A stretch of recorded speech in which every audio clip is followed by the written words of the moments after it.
everybody? Welcome back to the channel today. Today we're talking about deal flow. I'm going to share some of our experiences with our company, with how we've been experiencing deal flow here lately, and just give you guys some feedback on that. And just hopefully you can something you can implement in your strategy if you're having your own real estate business, or if you're thinking about starting. Then this is something you can add to your repertoire when you're looking to take down deals. So going into 2021, we had 15 deals as our goal, and right now we're on track. We just got another one under contract. We're just waiting for the seller to sign and get that back today, and that'll make number five. That'll be deal number five, and our goal was 15, so we're right on track, a little ahead of schedule, which is great. But one of the things that just kind of looking through, hey, what has been working for us? That of those five deals, three of them came from the MLS, whereas one had been reduced, had been sitting there for a while, which was in the perfect neighborhood we were very familiar with. We had just done a flip on that street back in January this year. We sold it, and so that was perfect. Then one came from a relationship that we built over time from cold calling, that my VA reaching out, cold called. They weren't ready to sell, but going through the insurance process, and it was taking time. But we followed up. We stayed consistent with the follow up, and we were able to convert that and get that house closed. And then the other three all came from the MLS. Right now in our Panama City, Florida market, we have about 2.5 months of supply. And we all know that 6 months is kind of the equilibrium point, whereas if you have less than 6 months, it's a seller's market. And if you have more than 6 months of inventory on the market, then it's a buyer's market. And you tend to see in the buyer's market where you have closing cost assistance, things like that, where concessions, where sellers actually have to bring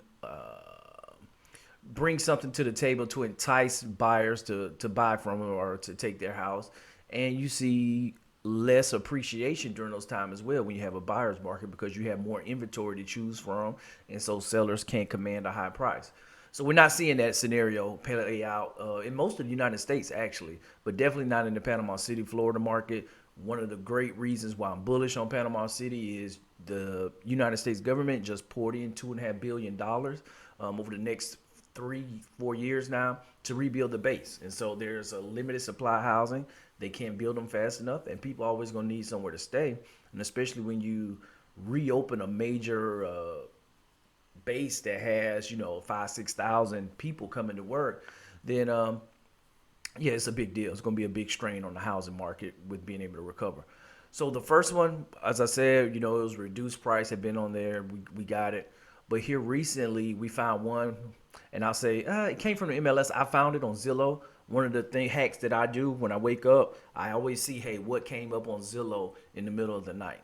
And I saw this one. It was a probate estate house where a loved one had passed away, and it just came on the market. They hadn't put the pictures up yet, which was like, boom. A lot of people, they see that. You can't see pictures of the inside. They don't want to go forward with it. They'll wait. And it said waiting for the pictures would be uploaded from the photographer soon. And I was like, okay, speed. Speed is your friend with real estate. You got to take action. You know your market. You know your pricing point. And when it's time, opportunity presents itself, you have to take action. So I called the realtor up, spoke with her, got the information about the property. It had some roof damage, need a roof, but overall inside, not a whole lot of mold damage or anything like that.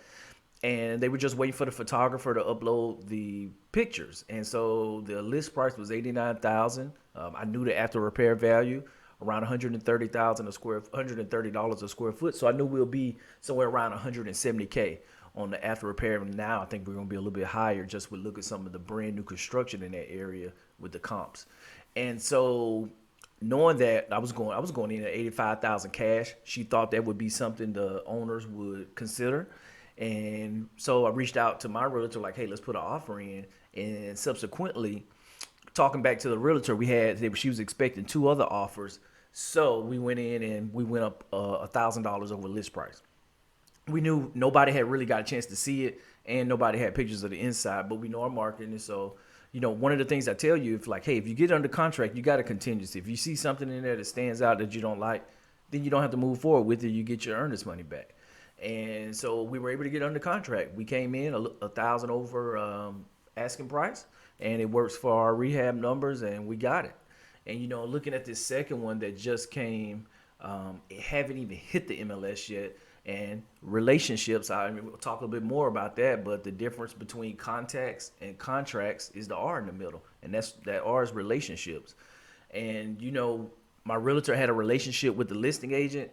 It was coming up. We knew that they wanted to sell, and they had a price in mind, and we negotiated a price, and kind of we got them $5,000 lower, which was a benefit, definitely by him having that relationship to go with and negotiate on our behalf with the listing agent that was coming up. And so we actually got this one on the contract before it even before it was well known.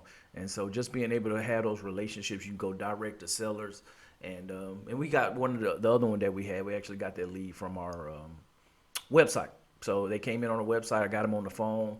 I had my guys go by there, take a look, and it was a real straightforward process. So just wanted to kind of share with you guys just what's been going on with the deal flow, and just encourage you, hey, build those relationships within your network. You got to do the SEO. You got to get your website, your point of presence out there for people that's searching online to sell a home.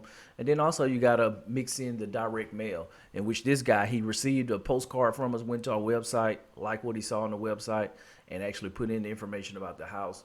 And we called him. And, and that's one of the things that we can share more about.